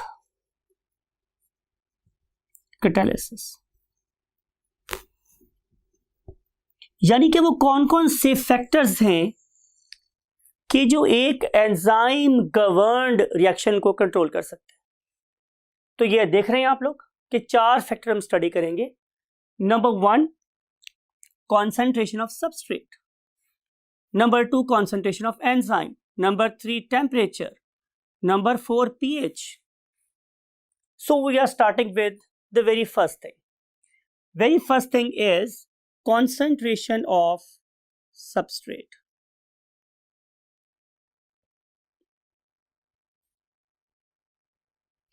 Concentration पूरा वर्ड है और आपने देखा कि मैंने यहां पर भी CONC के बाद एक डॉट लगाया हुआ, यू कैन सी, और यहां पे भी एक डॉट लगा हुआ, जैसे मैं डेलिबरेटली ब्लैक प्रोमिनेंट करने के लिए लगाया है मैंने आप लोगों के लिए कि CONC is abbreviation of concentration. So concentration of substrate से मुराद ये कि कितनी मिकदार है मेरे पास सबस्ट्रेट की। तो इसको हम एक ग्राफ से समझते हैं। वह तो ग्राफ हमने आप लोगों के लिए ड्रॉ भी करवाया हुआ है, लेकिन फिर भी आपको बताना आना चाहिए इस पर्पस के लिए से कि मैं इसे लिख रहा हूँ in terms of what, grams और मिलीग्राम्स। कॉन्सेंट्रेशन है मेरे पास मिलीग्राम्स फॉर एग्जाम्पल पर लीटर। तो यहाँ पे मैंने कॉन्सेंट्रेशन रखी हुई है 10, यहाँ पे रखी है 20, यहाँ पे रखी है 30, यहाँ पे रखी है 40, यहाँ पे रखी है 50 से 60 and then 70। You know, along the x-axis, concentration of the substrate is increasing. ठीक है स्टूडेंट्स, और इस तरफ मैंने किसको प्लेस कर दिया है, रेट ऑफ एंजाइम रिएक्शन को, rate of enzymatic catalysis.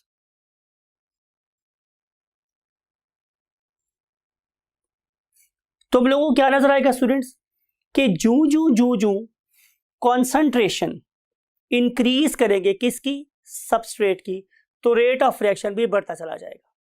For example आप लोगों ने केमिस्ट्री में, फिजिक्स में, मैथमेटिक्स में ये सारी बातें सीख रखी हैं कि अगर हमारे पास इस तरह का ग्राफ बन रहा है जो कि इन दो एक्सिस को बिल्कुल दरमियान से बाइसेक्ट कर रहा है, तो ये इंडिकेट करेगा एक linear relation between these two factors, कि अगर मेरे पास कॉन्सेंट्रेशन 10 थी तो रेट हो गया फॉर एग्जांपल इतना, और अगर कॉन्सेंट्रेशन मेरे पास 20 हुई तो रेट हो गया इतना, और जब कॉन्सेंट्रेशन 30 हुई तो रेट हो गया फॉर एग्जांपल इतना। तो जब जब कॉन्सेंट्रेशन इंक्रीज हो रही है, रेट ऑफ रिएक्शन भी बढ़ता चला जा रहा है। That is indicated by this arrow. Arrow लगाना मत भूलिएगा मेरी तरह से आप लोग स्टूडेंट्स, एरो इज मस्ट। हम इस पे बता रहे हैं कि कॉन्सेंट्रेशन इस तरफ इंक्रीज हो रही है और रेट इस तरफ इंक्रीज हो रहा है। लेकिन अगली बात इंपॉर्टेंट स्टूडेंट्स कि एक टाइम आया कि जब मैंने कॉन्सेंट्रेशन फॉर एग्जांपल किसी खास लिमिट के बाद जब इंक्रीज की, से कि वो ये थी हमारे पास दिस वन, इसके बाद मैंने कॉन्सेंट्रेशन 40 50 कर दी, मैंने कॉन्सेंट्रेशन 60 कर दी, 70 कर दी, यानी कि I am increasing concentration of what substrate continuously, but there is no increase in the rate of reaction। यानी कि इस पर्टिकुलर लेवल पर भी रेट यही रहा, इस पर्टिकुलर कॉन्सेंट्रेशन के ऊपर भी रेट क्या हुआ स्टूडेंट्स, यही रहा, और इस कॉन्सेंट्रेशन पर भी रेट क्या हुआ, यही रहा। इसका मतलब है कि इस खास कॉन्सेंट्रेशन से आगे मुझे सबस्ट्रेट की कॉन्सेंट्रेशन इंक्रीज करने का कोई फायदा नहीं हुआ। सवाल यह है कि ऐसा क्यों है। आंसर लाइक करता है आपके प्रीवियस लेक्चर पे। आपको याद होगा हमने ये बात कही थी कि जब मेरे पास एंजाइम किसी सबस्ट्रेट से मिलता है तो स्टूडेंट्स क्या बन जाता है, आपको वेरी गुड, आपने बिल्कुल सही कहा है, एंजाइम सबस्ट्रेट कॉम्प्लेक्स बन जाता है, राइट। अब यहाँ पे इस पर्टिकुलर पॉइंट पे आपको क्रिटिकली सोचने की जरूरत है कि इस पर्टिकुलर पॉइंट से आगे क्यों सबस्ट्रेट इंक्रीज करने से रिएक्शन नहीं बढ़ रहा। तो आंसर ये है कि जितनी भी मेरे पास एक्टिव साइट्स थी वो सारी की सारी कंज्यूम हो गई। Now no more enzyme is present. तो जब मेरे पास एंजाइम प्रेजेंट ही नहीं होगा तो मजीद ईएस कॉम्प्लेक्स कैसे बन सकता है। तो जब ज्यादा ईएस कॉम्प्लेक्स नहीं बनेगा तो ज्यादा प्रोडक्ट भी नहीं बनेगी, तो रेट ऑफ एंजाइम रिएक्शन भी इस पर्टिकुलर पॉइंट से आगे एक्सीड नहीं करेगा। सो ये है मेरे पास एक optimum concentration of what, enzyme concentration for this reaction. अब सवाल ये है कि क्या मैं इस पर्टिकुलर लाइन को फर्दर कंटिन्यू कर सकता हूं। तो आंसर इज यस। उसका सिंपल सा वे मेरे पास क्या है कि आप एंजाइम कॉन्सेंट्रेशन को भी इंक्रीज करें अगर आप लोग कॉन्सेंट्रेशन ऑफ सबस्ट्रेट इंक्रीज कर रहे हैं, राइट। जब आप इसमें और एंजाइम ऐड करेंगे तो जाहिर है आप लोगों के पास एक्टिव साइट्स बढ़ जाएंगी। अब ज्यादा मिकदार में ईएस कॉम्प्लेक्स बनेगा तो जाहिर है हमारे पास प्रोडक्ट भी ज्यादा बनना शुरू होगी और ये रेट इस क्रिटिकल वैल्यू से ऊपर जाना शुरू हो जाएगा। So this is the effect of concentration of substrate. Concentration of substrate कम है तो किसी खास लेवल से आगे रेट ऑफ रिएक्शन नहीं चलेगा। अगर आप लोग कॉन्सेंट्रेशन बढ़ा रहे हैं तो रेट ऑफ रिएक्शन बढ़ सकता है। अगर एंजाइम की एक्टिव साइट्स अवेलेबल हुई और अगर एक्टिव साइट्स खत्म हो गई तो फिर आप जितना मर्जी कॉन्सेंट्रेशन इंक्रीज कर लें सबस्ट्रेट की, रिएक्शन का रेट फर्दर इंक्रीज नहीं हो सकता। इस पूरे ग्राफ से आप लोगों के ख्याल में हमें यह भी नहीं पता चल रहा कि बिल्कुल ऐसा ही बिहेवियर मेरे एंजाइम का भी होगा। रीजन इज कि एंजाइम का बिहेवियर और इसका बिहेवियर आपस में ओवरलैप कर रहे हैं। उस वाले केस में भी अगर एंजाइम की कॉन्सेंट्रेशन, फॉर एग्जांपल मैं यूं करता हूं कि मैं यहां पे instead of writing what concentration of substrate, मैं यहां पे लिख दूं कॉन्सेंट्रेशन ऑफ एंजाइम। तो स्टूडेंट्स अभी यही बात होगी कि अगर मेरे पास ढेरों ढेर क्या पड़ा हुआ है सबस्ट्रेट, लेकिन उसको कैटालाइज करने के लिए जो नंबर ऑफ एंजाइम्स हैं वो बहुत थोड़े हैं, तो बात तो भी यही होगी ना कि अब भी ईएस कॉम्प्लेक्स कम बनेंगे। अगर ईएस कॉम्प्लेक्स मेरे पास लिमिटेड बन रहे हैं, कम बन रहे हैं, तो श्योरली किसी खास लेवल से ऊपर रेट ऑफ रिएक्शन नहीं जाएगा। Now if you have sufficient amount of substrate, right, and you want to further increase the rate of reaction, so you must add what? Enzyme, right? अगर अब इन दोनों topics को study करने के बाद, means concentration of substrate और concentration of enzyme को study करने के बाद हम एक चीज को डिड्यूस कर सकते हैं। To have maximum rate of reaction we must provide optimum concentration of substrate and optimum concentration of what? Enzyme. जब दोनों चीजें अपनी optimum concentration में होंगी तो they will give us the best yield. आपके पास substrate बहुत ज्यादा है, एंजाइम कम है, yield कम आएगी। आपके पास एंजाइम ज्यादा है, substrate कम है, yield कम आएगी। दोनों को ऑप्टिमाइज कर दें, yield मैक्सिमम हो जाएगी। राइट, अब हम स्टडी करने जा रहे हैं topic number 3, that is called as what? Effect of temperature. So we're going to study point number 3, that is effect of temperature.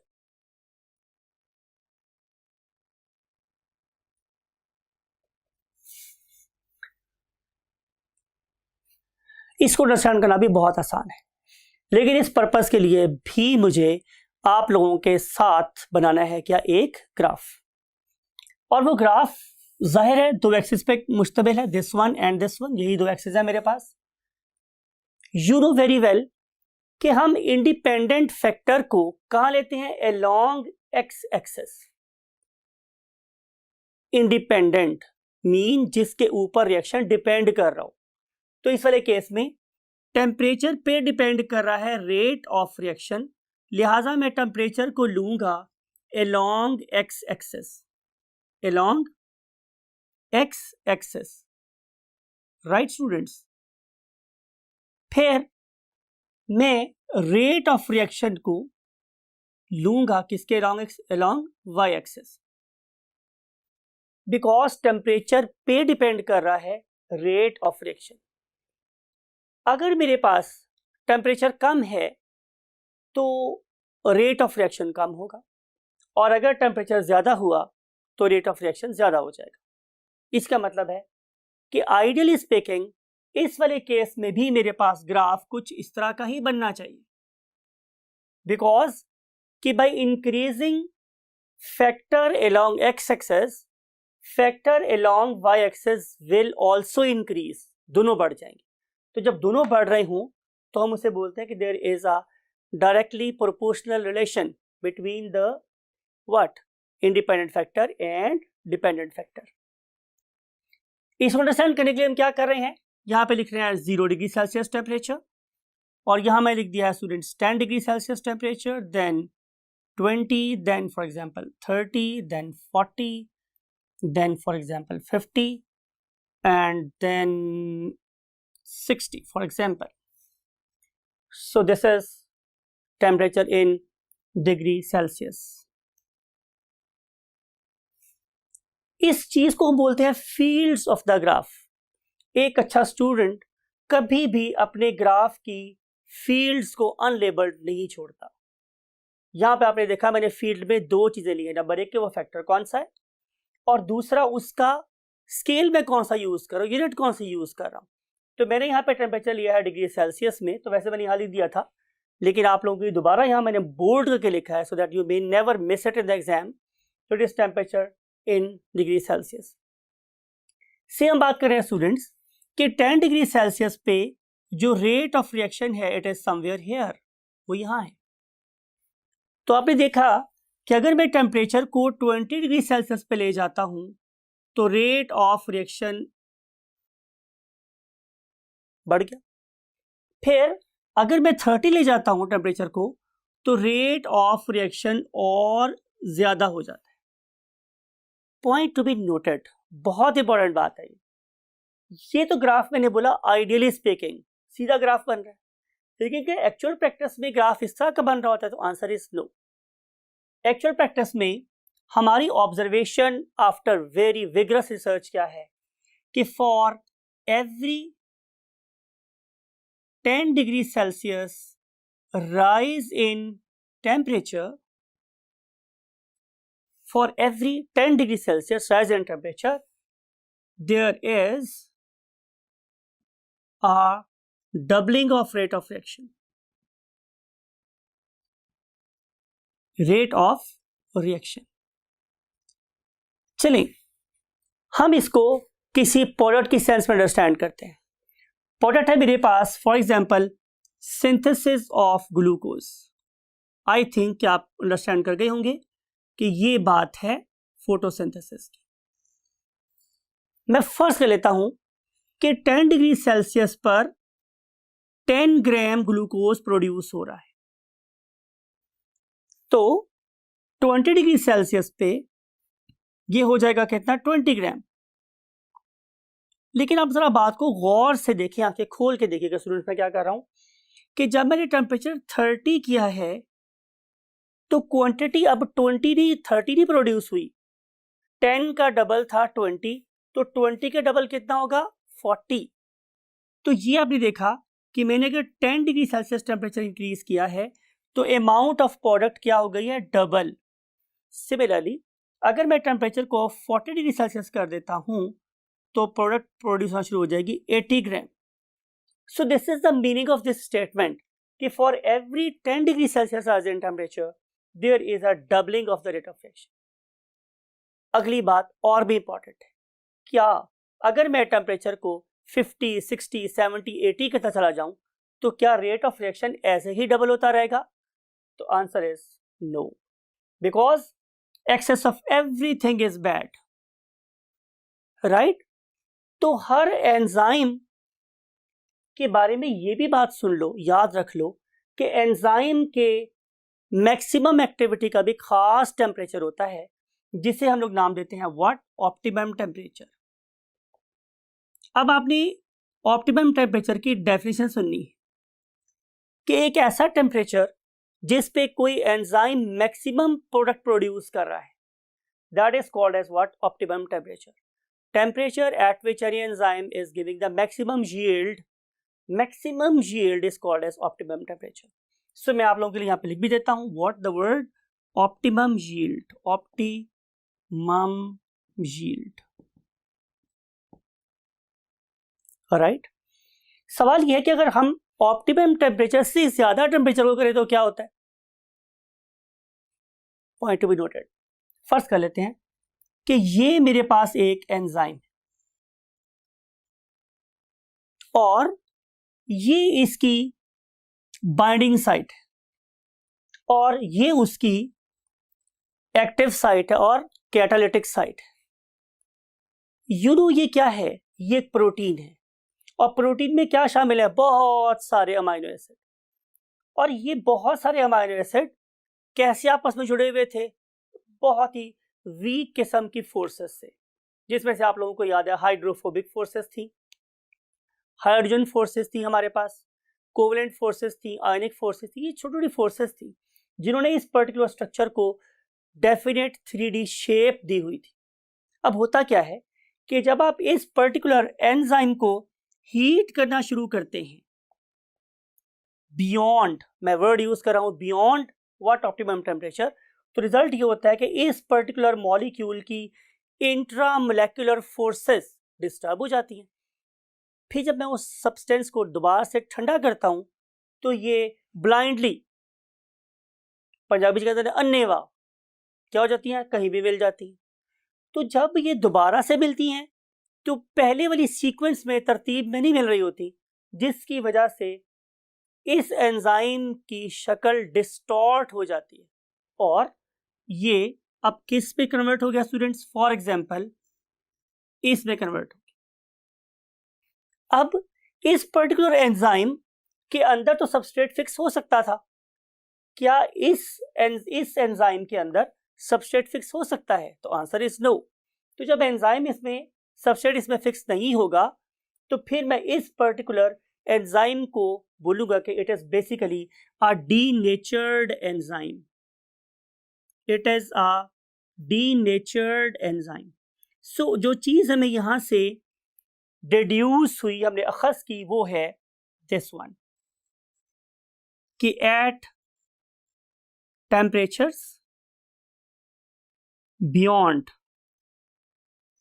Optimum temperatures,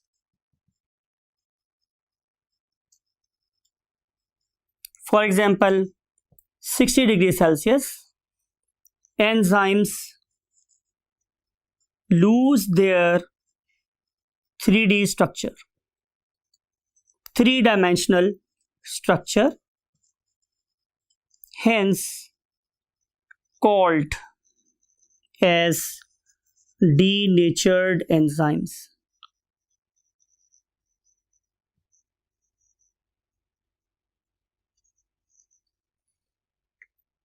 तो हमें किसी भी एंजाइम की ऑप्टिमम एफिशिएंसी लेने के लिए पहले रिसर्च करनी है, रिसर्च करने के बाद फाइंड करना है कि उस एंजाइम की ऑप्टिमम टेम्परेचर क्या है, और फिर उस पर्टिकुलर ऑप्टिमम पीएच पर हम, उस ऑप्टिमम टेम्परेचर पे हम एंजाइम को रखेंगे तो एंजाइम हमारे लिए मैक्सिमम काम करेगा।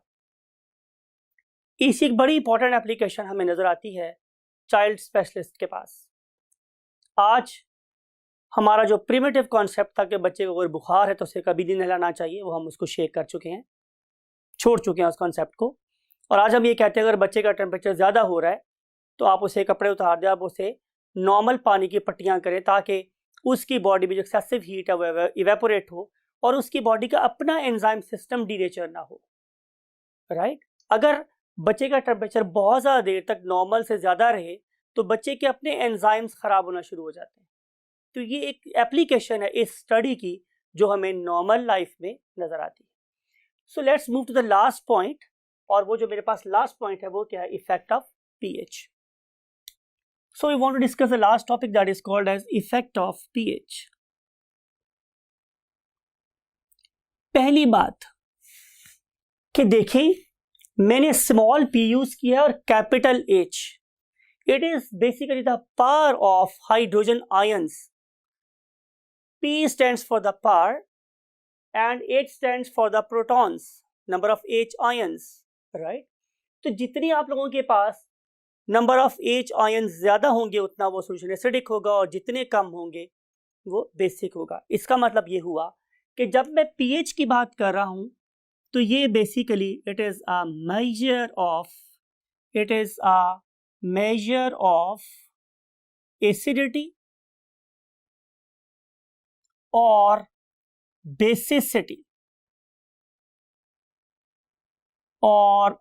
Basicity of a solution, right. अब हर एंजाइम एक खास पीएच पे काम करता है, ये भी पॉइंट आपने याद रखना है कि every enzyme has an optimum pH to give maximum yield। सवाल यह है कि हम pH पे इतना फोकस क्यों कर रहे हैं, तो इसका आंसर ये है कि इसका यूजेस या एप्लीकेशन क्या है मेरे पास। तो आंसर ये है स्टूडेंट्स कि हमें या तो रिएक्शन के लिए चाहिए होते हैं H आयंस, वो आपको एक एसिडिक एनवायरनमेंट प्रोवाइड करेगा, या फिर आप लोगों को चाहिए होते हैं फॉर एग्जांपल OH आयंस, वो आप लोगों को ये प्रोवाइड करेगा, या फिर ये दोनों चीजें कहीं ना कहीं एज ए एक्टिवेटर काम कर रही होंगी। तो उस लिहाज से हमें ऑप्टिमम कॉन्सेंट्रेशन ऑफ एक्टिवेटर चाहिए होती है। तो इस सारे पर्पस के लिए जो ऑप्टिमम एनवायरनमेंट है वो हमें हमेशा कौन प्रोवाइड करेगी? पीएच, मीन एसिडिटी और बेसिसिटी। तो ये जो हमारे पास H और OH आयंस हैं, ये रिक्वायर्ड है for the normal reaction of the enzymes. अब आप लोगों की बुक में एक टेबल गिवन है in the topic of what pH. उस पर्टिकुलर टेबल में आप लोगों को हमने 8 वैल्यूज दी हैं, राइट? 8 वैल्यूज गिवन है आप लोगों की टेबल में। उसमें से 4 वैल्यूज तो मैं आप लोगों को दूंगा और 4 वैल्यूज डेफिनेटली आप लोगों ने याद रखनी है। फॉर एग्जाम्पल, आप लोगों की बुक में एक एंजाइम है, उसका नाम गिवन है at the top, that is the pepsin. और ये जो मेरे पास पेप्सिन है, ये जिस पीएच पे ऑप्टिमम एक्टिविटी शो कर रहा है दैट इज 2, राइट स्टूडेंट्स? उसके बाद हमारे पास एंजाइम है सुक्रेज, राइट? और ये सुक्रेज एंजाइम है, ये 4.5 पीएच पे काम कर रहा है। फिर उसके बाद जो एंजाइम आपको देना चाहता हूं उसका नाम है काइमोट्रिप्सिन। काइमोट्रिप्सिन आपको नजर आ रहा होगा स्टूडेंट्स कि ये एक इंडिविजुअल एंजाइम है जो बिल्कुल 7 पीएच पे काम कर रहा है। और इसके बाद जो लास्ट एंजाइम है that is pancreatic amylase. Pancreatic amylase आपको मैंने याद करवाया था स्टूडेंट्स कि जब कभी टर्म आएगी मेरे पास ए, जिसका मतलब है कि ये ग्रुप ऑफ एंजाइम है और ये 9 पीएच पर काम करता है। ये वैल्यूज और 4 और वैल्यूज आप लोगों ने याद कर दी है। आई होप कि आप ये सारी इंफॉर्मेशंस अपने माइंड में स्टोर कर ली होंगी और इसके बाद हम आप लोगों से लेक्चर नंबर 2 में मिलेंगे, that is regarding nothing other than inhibitors. Take very good care of yourself. Bye bye, अल्लाह हाफिज। हाय स्टूडेंट्स, अस्सलाम वालेकुम अगेन। और अब हम स्टडी करने वाले हैं इस चैप्टर का लास्ट टॉपिक, और उस टॉपिक का नाम हमारे पास क्या है students? Inhibitors. Topic is inhibitors. और what are the learning objectives, हम इसमें क्या क्या अंडरस्टैंड करना चाह रहे हैं। नंबर 1 कि व्हाट इज इनहिबिटर। इनहिबिटर होता क्या है, राइट? फिर नंबर 2 में हम स्टडी करेंगे कि what are the types of inhibitor. और फाइनली हम अंडरस्टैंड करेंगे types of competitive inhibitors, right? So let's start with the definition of inhibitors.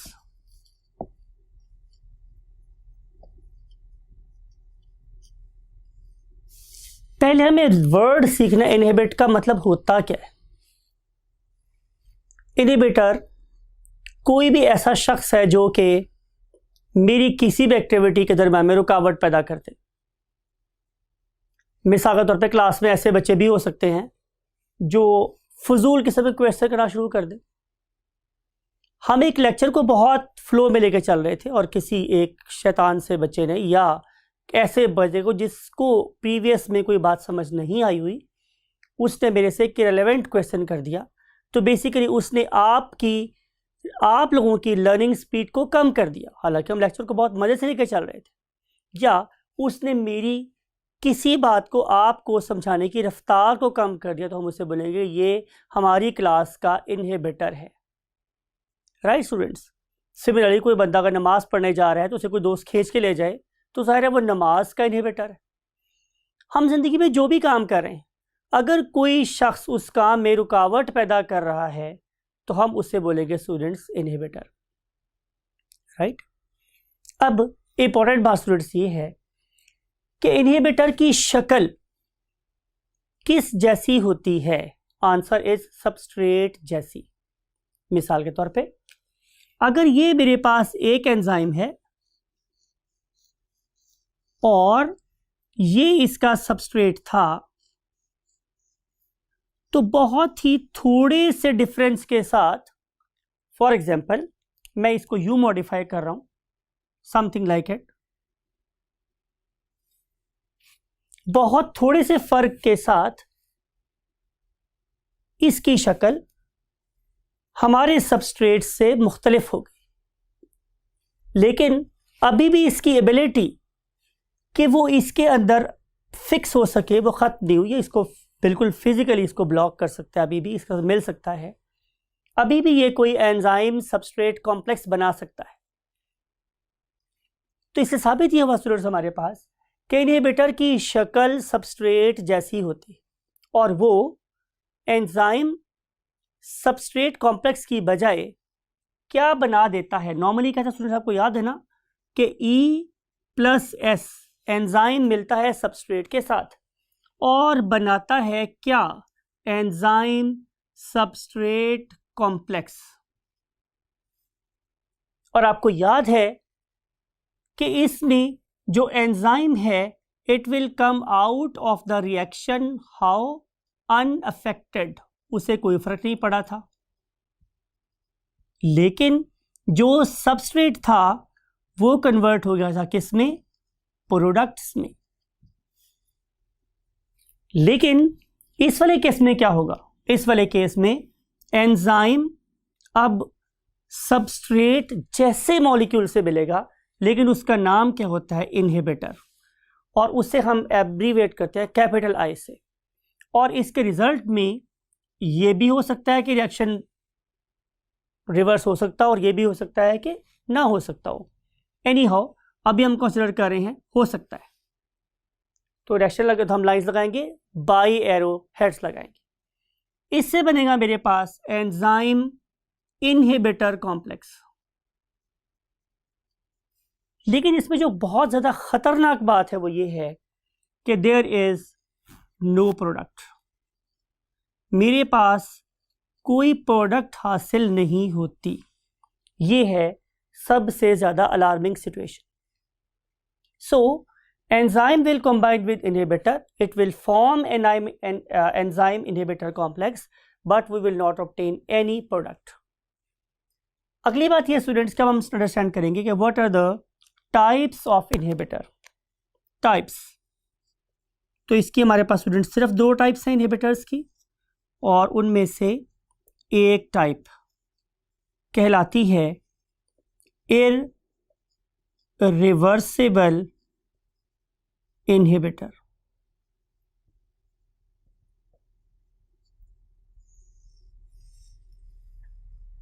Now say it is your enzyme,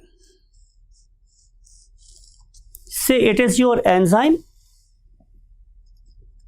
और डेफिनेटली जो इसका इनहिबिटर होगा उसकी शक्ल कुछ इस तरह से होगी।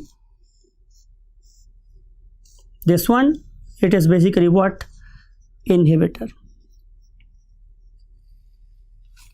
अब जब ये एंजाइम और इनहिबिटर आपस में मिलेंगे तो उसके मिलने से, चूंकि मैंने वर्ड यूज किया है इररिवर्सिबल, तो मैं यहां पे डबल हेड एरो यूज नहीं कर सकता, मैं यहां पे सिंगल हेड एरो यूज करूंगा, और उसके रिजल्ट में जो चीज बनेगी स्टूडेंट्स वो कुछ यूं होगी, something like it। और इसे हम बोलेंगे क्या?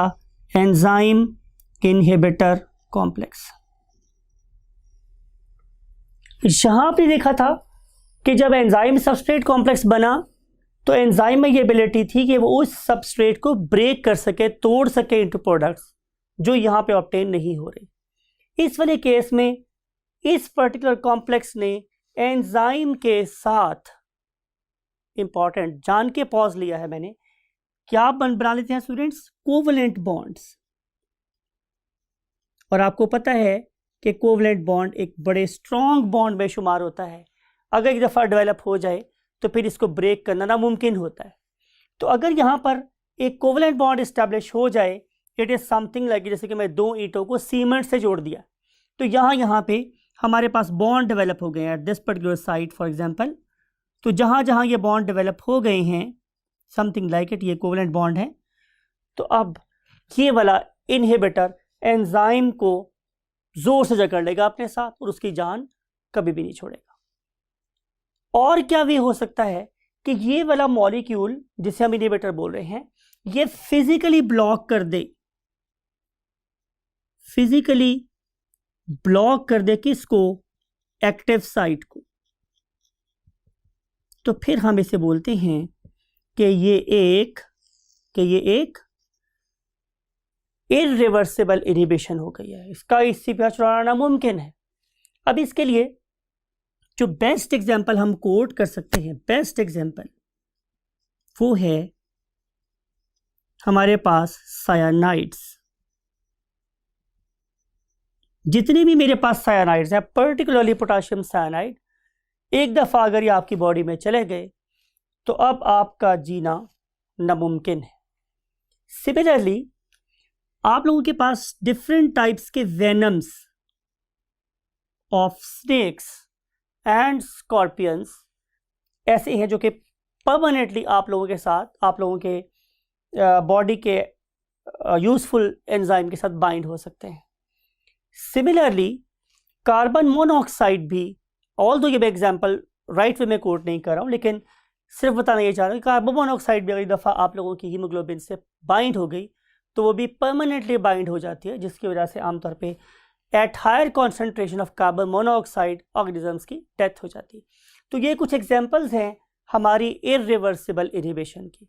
आए हम इसकी दूसरी टाइप को स्टडी करते हैं, mean type B, and that is called as what, reversible inhibition.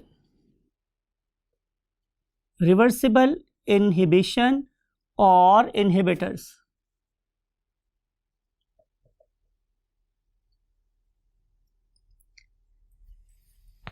Reversible inhibitor, इसका क्या मतलब है स्टूडेंट्स, यानी कि अगर एक दफ़ा एंजाइम और सबस्ट्रेट आपस में मिल गए तो आप इस इनहिबिटर से अपनी जान छुड़ा सकते हैं, अनलाइक दिस थिंग। यहाँ पे इस पर्टिकुलर इनहिबिटर ने एंजाइम के साथ कोवलेंट बॉन्ड डेवलप कर लिया, लेकिन यहाँ पे ऐसा नहीं हो रहा।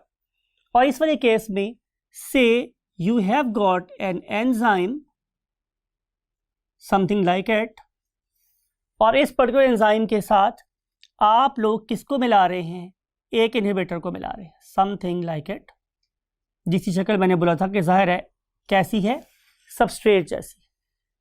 अब यहां पर भी डेवलप होगा व्हाट, एक एंजाइम इनहिबिटर कॉम्प्लेक्स।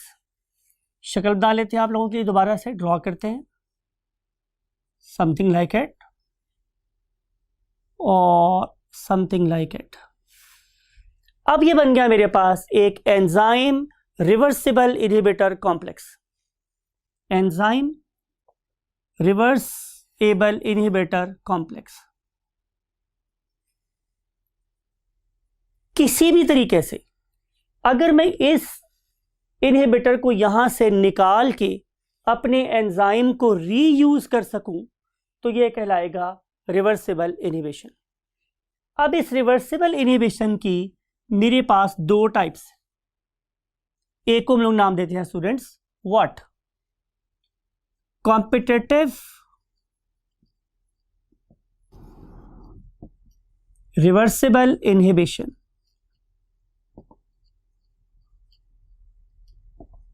और inhibitor, and other one is called as non competitive. अब मुकाबला नहीं करना है हम लोगों ने, कंपटीशन का मतलब आपको पता है, मुकाबला होता है, जैसे कि इंडियन टीम हमसे मुकाबला करना ही नहीं चाहती। So non competitive reversible inhibitor, right. अब इसको अंडरस्टैंड करने के लिए हम लोगों ने क्या एक एनिमेशन बनाई है आप लोगों के लिए। इस एनिमेशन में आप देख रहे हैं कि there is an enzyme that is called as what, succinate dehydrogenase. अब इस पर्टिकुलर एंजाइम में आपको नजर आ रहा है कि ये एक 3D स्ट्रक्चर है, और लाइक एनी अदर एंजाइम इसमें आप लोगों को नजर आ रही है क्या, एक एक्टिव साइट। इस एक्टिव साइट के अंदर आके हमारा ये वाला मॉलिक्यूल जिसे हम बोलते हैं क्या, सक्सिनिक एसिड, और सक्सिनेट ये इसमें शामिल हो जाता है। ये सक्सिनिक एसिड बाद में कन्वर्ट हो जाता है किस में, फ्यूमेरिक एसिड में, फ्यूमरेट में। और इस सक्सिनेट में और फ्यूमरेट में बेसिकली 2 हाइड्रोजन एटम्स का फर्क है। इसका मतलब होगा जो प्रोडक्ट्स बनेगी वो फ्यूमरिक एसिड और 2 हाइड्रोजन के एटम्स। अगर मैं इसकी जगह पर इंसर्ट कर देता हूं स्टूडेंट्स किस चीज को, मेलानिक एसिड को, तो मेलानिक एसिड क्या करेगा, कॉम्पिटिटिव इनहिबिटरी स्टाइल में उसको ब्लॉक कर देगा। इसका मतलब ये होगा कि अगर मैं उस पर्टिकुलर सॉल्यूशन में कॉन्सेंट्रेशन ऑफ मेलानिक एसिड कम कर दूं और कॉन्सेंट्रेशन ऑफ सक्सिनिक एसिड को इंक्रीज कर दूं, तो फिर मुकाबला होगा। ये है कंपटीशन। किस जगह के लिए मुकाबला होगा स्टूडेंट्स, एक्टिव साइट के लिए। अगर ज्यादा मिकदार में हुए व्हाट, सक्सिनिक एसिड के मॉलिक्यूल्स, तो वो विन करेंगे, और अगर ज्यादा मिकदार में हुए मेरे पास मेलानिक एसिड के मॉलिक्यूल्स, तो वो विन करेंगे। इस वाले केस में जो concentration, relative concentration of the reactant, mean substrate and inhibitor, वो डिटरमाइन करेगी किसको, रेट ऑफ रिएक्शन को। राइट। अब मैं फिर दोबारा रिवाइज कर रहा हूं कि मुकाबला होगा एक्टिव साइट के लिए। उन दोनों में से जिसकी मिकदार ज्यादा होगी वो रिएक्शन रेट को गवर्न करेगा। तो इस वाले केस में most important word is what, active site. यहां पे एक्टिव साइट के लिए मुकाबला हो रहा है। ऑन द अदर हैंड अगर हम चलते हैं किसके पास, नॉन कॉम्पिटिटिव इनहिबिशन की तरफ, तो आपको क्या नजर आएगा कि अब जो मेरा इनहिबिटर है उसने एक्टिव साइट को छेड़ना ही नहीं। मिसाल के तौर पे ये अगेन मैं एग्जांपल ले रहा हूं आप लोगों के लिए, ये एक एंजाइम, राइट, और जो इसका सबस्ट्रेट है उसकी शक्ल फॉर एग्जांपल, इसकी शेप फॉर एग्जांपल इस तरह की, समथिंग लाइक इट। तो ये वाला इनहिबिटर, ये वाला substrate, I am talking about the substrate, और मैं इसे क्या वर्ड यूज कर रहा हूं, एंजाइम। ये वाला एंजाइम और सबस्ट्रेट आपस में मिल सकते हैं, नो प्रॉब्लम एट ऑल, क्योंकि यहां पे कोई भी चीज बाइंड नहीं हुई। रिजल्ट में जो चीज बनेगी वो बनेगा enzyme substrate complex,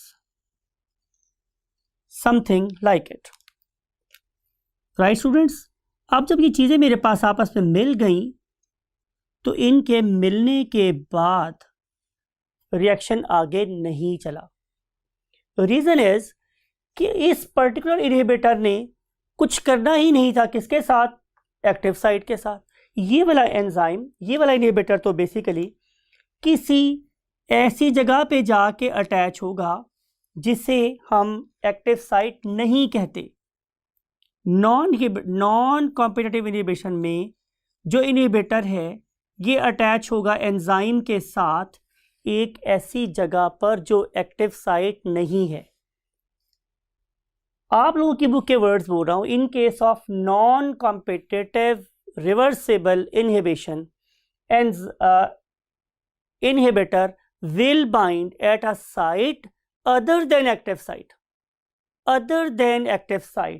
active site ये थी, तो ये किसी और जगह पे जाके बाइंड हुआ। ये अटैचमेंट इस पर्टिकुलर एंजाइम के प्यारे से मुंह को, मैं वर्ड दोबारा यूज कर रहा हूं, फिटिंग में कन्वर्ट करते हैं। एज ए रिजल्ट इस पर्टिकुलर एंजाइम की 3D स्ट्रक्चर डिस्टॉर्ट हो जाएगी। जब ये 3D स्ट्रक्चर डिस्टॉर्ट होगी, समथिंग लाइक इट, ऐसे हो जाएगी, तो अब ये वाला सबस्ट्रेट इससे बाइंड नहीं कर सकेगा और रिएक्शन फॉरवर्ड डायरेक्शन में प्रोसीड नहीं होगा। सो इस किस्म के इनहिबिशन जिसमें inhibitor other than active site के थ्रू रिटार्ड करता है, स्लो डाउन करता है ड्रग एक्शन को, उसे हम लोग बोलते हैं non competitive reversible inhibition. So that's it for this chapter number 3. Thank you very much. Bye bye.